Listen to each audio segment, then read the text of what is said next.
Chapter 1: Whispers in the Dark. Elliot Grayson had spent most of his career chasing the stories that no one else wanted to touch. Conspiracy theories, UFO sightings, and government cover-ups had all, at one point or another, graced the pages of his investigative blog, The Unseen Chronicle. But this time, something felt different. The stories he had been hearing weren't just from the usual fringe voices. They were from credible sources, scientists, astronomers, and even military insiders who spoke in hushed tones and sent cryptic messages before vanishing from contact. It had started a few weeks ago when a renowned astrophysicist, Dr. Olivia Carter, reached out to him through an encrypted email. The message was brief but urgent. Mr. Grayson, I need to talk. The moon isn't what we think it is. Meet me at the Royal Observatory in Greenwich at 10 p.m. Come alone. Curiosity had always been Elliot's greatest strength, and his greatest weakness. Without hesitation, he packed his camera, notebook, and a small recorder, heading for Greenwich. He arrived early, scanning the area for anything unusual. The night sky was clear, the moon hanging like a pale lantern above him. It seemed normal enough, but after years of reporting on strange occurrences, Elliot knew that normal was often the biggest lie of all. Dr. Carter arrived precisely on time, wearing a heavy coat despite the mild autumn air. Her eyes darted around as she approached him, the look of someone who had been watching shadows for far too long. Mr. Grayson, we don't have much time, she whispered, leading him toward a secluded bench near the observatory's entrance. I need you to listen carefully. I'm all ears. For the last few months, several observatories have detected anomalies coming from the moon. Unexplained seismic activity, fluctuating radiation signatures, things that shouldn't be happening on a dead celestial body. But that's just the beginning. Go on. Dr. Carter glanced around again before lowering her voice. We've intercepted signals, intelligent signals, originating from beneath the moon's surface. They're structured, coded messages, but they aren't meant for us. They're transmissions between entities down there, and they're coordinating something. Entities? Are you saying there's... An advanced civilization. She cut in. One that has been watching us for a very, very long time. A chill ran down Elliot's spine. He had always entertained the idea that something or someone could be out there. But this wasn't just speculation. This was data. Hard evidence. Before he could respond, a low humming vibration filled the air, almost imperceptible at first. Dr. Carter's eyes widened in panic.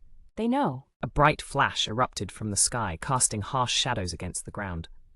The observatory's lights flickered, and a piercing noise, like static laced with an otherworldly whisper, filled Elliot's ears. He barely had time to react before Dr. Carter grabbed his arm. We need to go now. As they sprinted away from the observatory, Elliot realized this was no longer just another conspiracy. This was real. And whatever was about to happen next, the world wasn't ready for it. Chapter 2: The Silent Awakening. What the hell was that? Elliot gasped, glancing over his shoulder. They're aware of us now. That signal, the flickering lights, it wasn't just interference. They're watching. They're listening. We need to get somewhere safe. Do you have a place? My lab, it's off the grid mostly. They hailed a cab, the driver barely looking at them as they climbed in. Dr. Carter gave a nondescript address outside the city, and they rode in silence, the weight of their discovery settling between them. After what felt like an eternity, they arrived at a small, unmarked building tucked between abandoned warehouses. Dr. Carter led the way inside, quickly securing the door behind them. The lab was cluttered with research papers, monitors displaying real-time lunar data, and a massive whiteboard filled with equations and waveforms.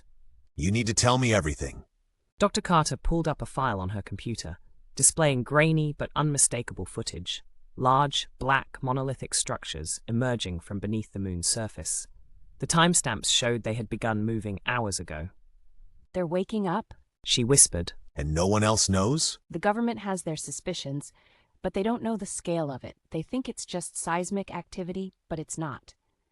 These ships, whatever they are, have been dormant for centuries. Something has triggered them. Psst. And if they're waking up, it means they're ready. The room fell into heavy silence.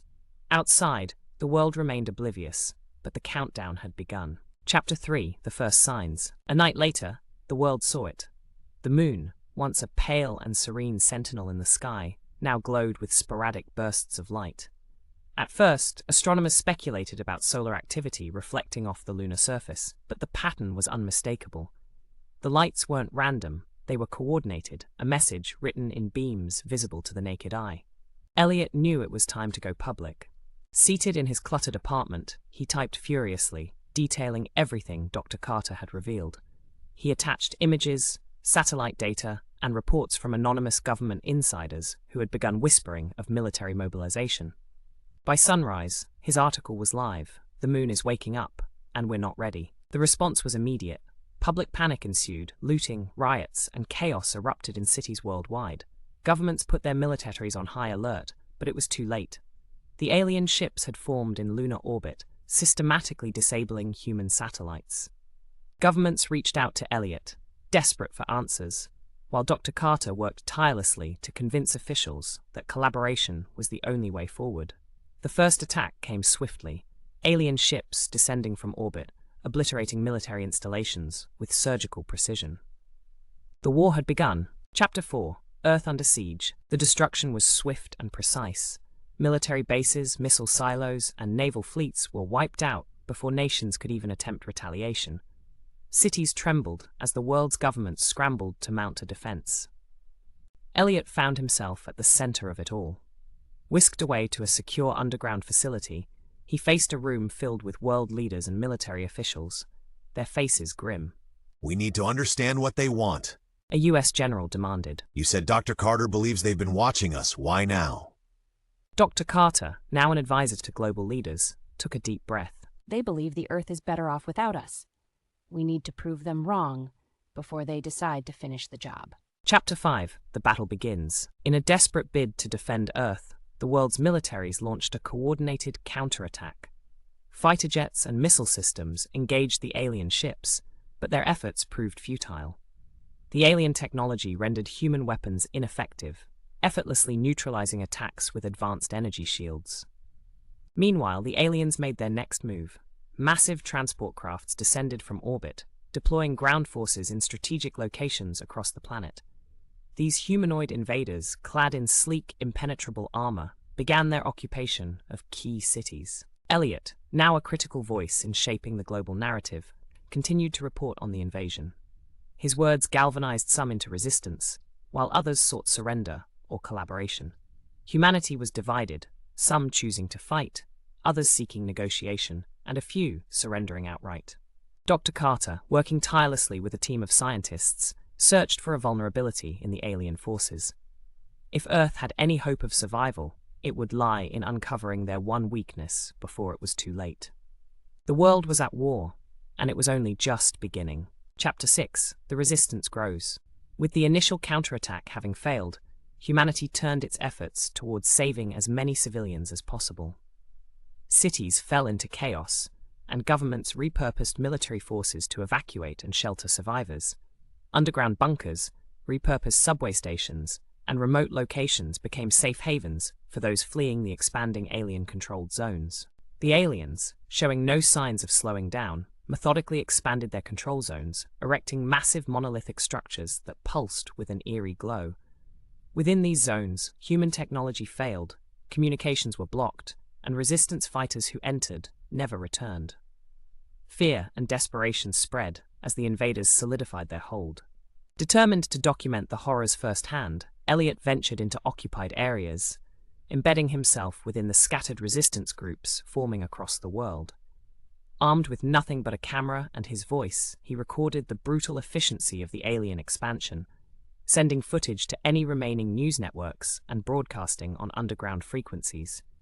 His reports became a beacon of defiance, uniting humanity in their shared struggle. Meanwhile, in a hidden laboratory, Dr. Carter and her team made a crucial discovery. Through intercepted alien transmissions and captured energy signatures, they found a startling link. Microwave frequencies appeared to interfere with the aliens' neurological activity.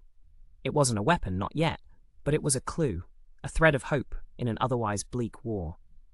Despite the growing despair, something remarkable was happening.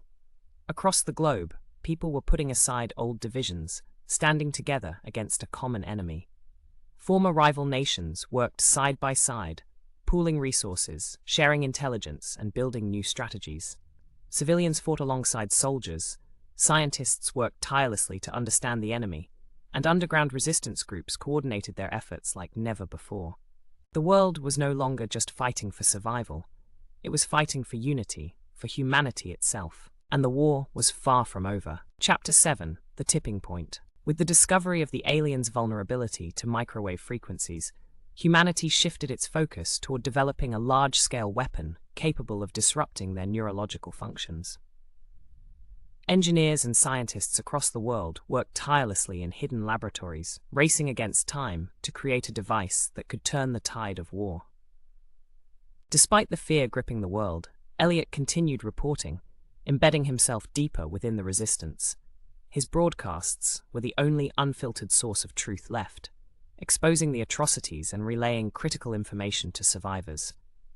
But his defiance did not go unnoticed. The aliens, recognizing his influence, began actively hunting him, sending specialized drones and informants into occupied zones to track his movements. At the same time, world leaders, desperate for a solution, made a last-ditch effort to communicate with the invaders. Using intercepted alien frequencies, they sent a transmission, an attempt to negotiate, to understand their true intentions. The message was simple: can peace exist between us? For days, there was silence. Then an answer came, not in words but in action. Alien forces halted their advance in several regions, pausing just long enough to make humanity question their next move. Was it an invitation to talk, or a momentary pause before delivering the final blow? Dr. Carter, working furiously in her hidden lab, refined the microwave disruption theory. Through experimentation, she found that the frequencies not only interfered with the aliens' brains, but also disrupted their communication systems. If deployed strategically, the weapon could sever their ability to coordinate attacks. But manufacturing the technology on a large enough scale remained a daunting challenge. The world stood at a crossroads. Overwhelmed by destruction but resolute in their determination to win, humanity faced an uncertain future. Some clung to the hope of diplomacy, while others prepared for all-out war. Elliot, despite the danger, pushed forward, determined to uncover the truth behind the aliens' pause. Were they hesitating because they saw something worth saving, or were they simply deciding the most efficient way to end mankind? The battle for Earth was far from over, and soon the ultimate decision would be made. Chapter 8, The Moment of Reckoning. Despite the fragile pause in the conflict, humanity refused to waste a moment. While world leaders pushed for more communication with the invaders, scientists and military engineers worked furiously to perfect the microwave weapon. It was a race against time, hoping for peace while preparing for war. Then, the aliens made their next move. A global transmission cut across all frequencies, appearing on every screen, radio, and communication network. The message was simple, chilling in its directness: submit or be erased. You have 3 days. The ultimatum sent shockwaves through the resistance. Some saw it as proof that the aliens could be reasoned with. If they were issuing a demand instead of attacking, perhaps they were willing to negotiate. Others saw it as a death sentence, proof that any plea for peace was futile. The world braced for what would come next. Meanwhile, Elliot found himself in the most dangerous position of his life. While traveling with a resistance group to document conditions inside an occupied city, an ambush turned into chaos. A sudden, blinding flash filled the streets. When Elliot's vision cleared, he was no longer among his comrades. He was face to face with them. The aliens stood before him, tall, humanoid, their elongated heads and piercing black eyes unreadable. Their forms pulsed with an eerie energy, as though light itself bent around them. One of them stepped forward, towering over him. "You speak for them," the alien's voice echoed in his mind, bypassing speech entirely. "Tell us why your kind fights." In that moment, Elliot realized he had been chosen, not by humanity, but by the invaders themselves. He was no longer just reporting on the war, he had become a part of it. Meanwhile, in a hidden lab deep underground, Dr. Carter and her team ran the first real test of their weapon. A captured alien, retrieved in a daring resistance raid, had been restrained for study. As the device activated, a pulse of concentrated microwave energy filled the chamber. The results were immediate and shocking. The alien let out a piercing, psychic scream. Its body convulsed, collapsing to the ground as the energy overwhelmed its neural pathways. When the pulse ceased, the alien lay still, unconscious but alive. It works. Dr. Carter turned to her team. For the first time since the invasion began, humanity had struck back. And now, with Elliot standing before the invaders, humanity's fate balanced on the edge of a knife. The countdown had begun. Chapter 9. Secrets Unveiled. With the deadline of the alien ultimatum approaching, world leaders made one last desperate attempt at diplomacy. Through newly developed communication channels, they sent a message into the void, pleading for peaceful coexistence. The world held its breath, waiting for a response. Meanwhile, Elliot stood in the presence of the invaders, their elongated forms towering over him. The one who had spoken before addressed him again, its voice resonating in his mind. You seek answers. It said. You will have them. Elliot was flooded with visions, images of a world long before human civilization, a pristine Earth untouched by industry and war. The aliens had been here before, watching as humanity grew and spread like wildfire. Their true purpose was not conquest, but restoration. They viewed humanity as a threat to the planet itself, a force of destruction that had deviated from nature's balance. You were given time to prove yourselves. The alien continued. You failed. But Elliot saw something else in their vision. Doubt. The invaders were not entirely convinced that humanity was beyond redemption. He seized the opportunity. If we were a lost cause, you wouldn't be hesitating. Elliot said firmly. You've seen our destruction, but have you seen our resilience, our capacity to change? The alien did not respond immediately. Instead, it turned and left the room. Minutes later, a blaring alarm echoed through the alien stronghold. The moment of hesitation had given Elliot his chance. In the chaos, he broke free from his restraints, navigating the strange corridors until he found an exit. With sheer determination and luck, he evaded the guards and made his way back to the surface, barely escaping with his life. At the same time, Dr. Carter's team made a breakthrough.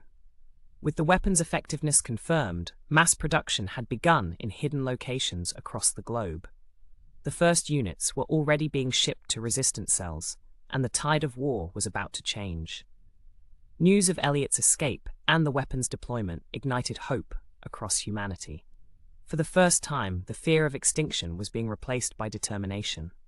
People no longer saw themselves as victims, but as a force willing to fight for their place on Earth.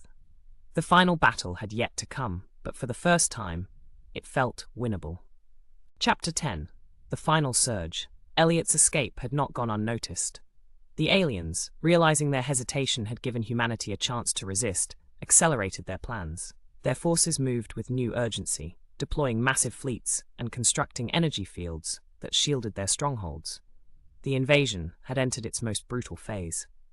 Elliot, now the face of the resistance, worked alongside military strategists and newly defected aliens who had broken away from the invaders' control.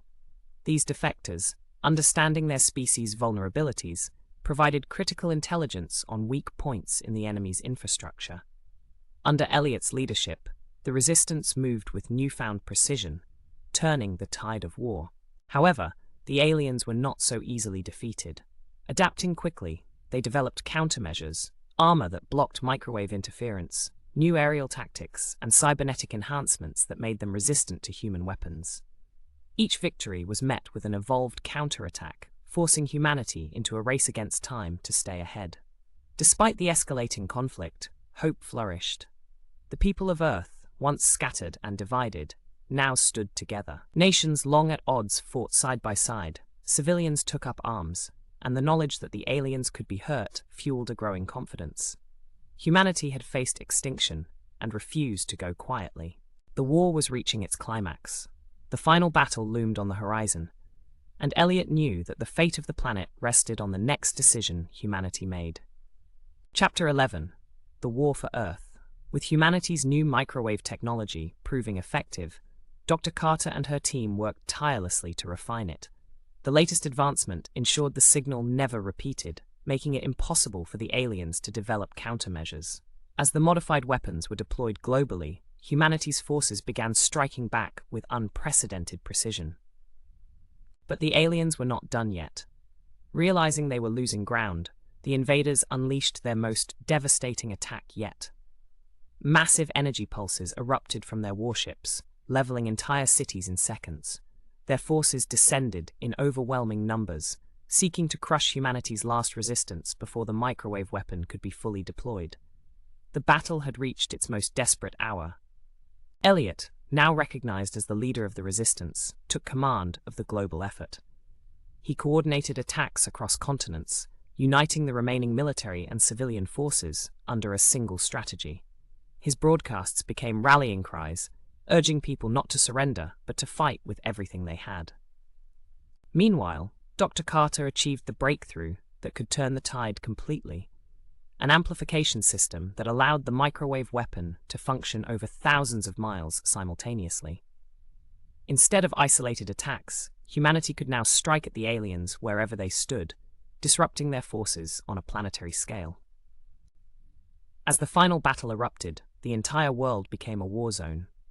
Every city, every town, every stronghold turned into a battleground. The skies were filled with fire, alien ships clashing against human fighters, while ground forces fought in the streets. The microwave weapons roared to life, sending waves of disruption through the alien ranks, forcing them to falter. Hope burned bright. For the first time since the invasion began, humanity was no longer just surviving, it was winning. The war for Earth had begun in full, and there would be no turning back. Chapter 12: The Breaking Point. The world was ablaze with battle. Skies darkened under the weight of smoke and fire, and the ground trembled as cities turned into war zones. Humanity had turned its desperation into action, deploying the enhanced microwave weapon on a global scale. The battle lines had shifted, and for the first time, the alien advance slowed. Their once unbeatable war machines faltered under the relentless waves of disruption, their ranks thrown into disarray. Yet, the aliens refused to surrender. With their forces scattered and their neural networks disrupted, the invaders resorted to their final strategy, a last-ditch attempt to obliterate Earth's infrastructure. Massive alien carriers descended over the largest remaining strongholds of human resistance, targeting power plants, communication hubs, and supply routes. Their goal was clear. If they could not win, they would ensure humanity had nothing left to rebuild. Elliot stood at the center of the resistance headquarters, deep in an underground bunker in the Swiss Alps. The world's remaining military leaders looked to him for direction. Reports streamed in from every continent, victories, losses, and desperate last stands. The situation was precarious. If the aliens succeeded in crippling Earth's remaining infrastructure, humanity's advantage would vanish overnight. A coalition of scientists and engineers made one final breakthrough.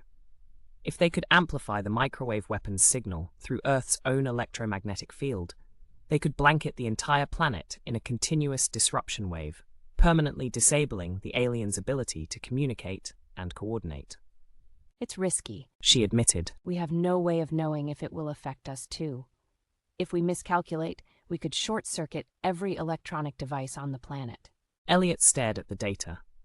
The choice before them was stark: gamble everything on one final strike, or fight an increasingly unwinnable war of attrition.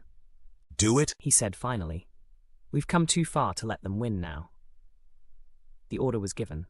Around the world, resistance forces fought to buy time as the final modifications were made. A network of satellites and ground-based transmitters was repurposed for a singular purpose: to unleash the largest microwave burst in history. Engineers and technicians worked tirelessly, knowing that every passing second brought the aliens closer to total annihilation, or humanity to its own doom. As the countdown began, the world held its breath. At 0 hour, the pulse was unleashed. A silent wave rippled across the planet, invisible yet immeasurably powerful. Alien ships shuddered in midair, their pilots collapsing as their neural links were severed. Their machines powered down, weapons fell silent, and entire fleets drifted aimlessly in the sky before crashing to the earth below. For a moment, there was only silence. Then, the cheering began. Across the world, humans emerged from bunkers and hiding places, watching in awe as their once unstoppable enemies crumbled. The war was over. The Earth belonged to humanity once more. Elliot and Dr. Carter stood side by side, watching as the alien threat dissolved before their eyes. There was no victory speech, no grand declaration, just an overwhelming sense of relief. But as the dust settled, one question remained unanswered. Had humanity truly won, or had they merely survived long enough to face whatever came next? The battle was over, but the story was far from finished. Epilogue, Shadows and Echoes. The war was over, but its scars remained. Cities lay in ruins, the Earth's atmosphere still thick with the smoke of battle. Yet amid the devastation, something new was emerging, a world united not by war, but by survival. For the first time in history, humanity saw itself as one. The divisions of race, religion, and borders that once fueled endless conflicts now seemed insignificant. The lesson of the invasion was clear. Humans were all the same, fragile in the face of extinction, and now together, they would rebuild. The great nations pooled their resources, not to dominate, but to heal. What had once been a fractured world order became a true global alliance. Scientists and engineers worked together to repair the damage, leaders cooperated with an unprecedented level of trust, and the survivors of the invasion forged a new era of cooperation. The war had nearly destroyed them, but in the ashes, humanity found something greater than victory: unity. Yet, even as the world celebrated, a shadow remained. The surviving aliens did not all perish in the final battle. Many were found lifeless inside their fallen ships, their neural networks permanently severed by the microwave pulse. But others, those who had disconnected before the attack, had vanished. Somewhere beneath the Earth's surface, they were regrouping, watching, waiting. Their empire had not been defeated, merely wounded. And wounds, given time, heal. Name became legend, a symbol of defiance and truth. He had fought for Earth, and now he was at peace. Dr. Olivia Carter, however, was far from finished.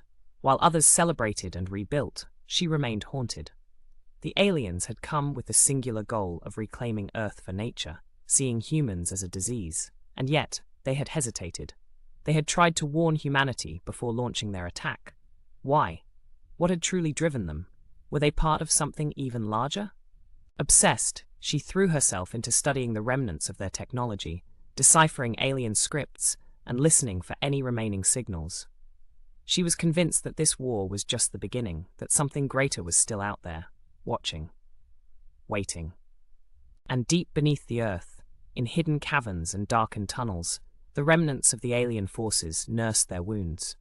Their empire had not been defeated, only delayed. They would return, and next time, they would not underestimate humanity. For now, the Earth belonged to its people, but the war for its future was far from over.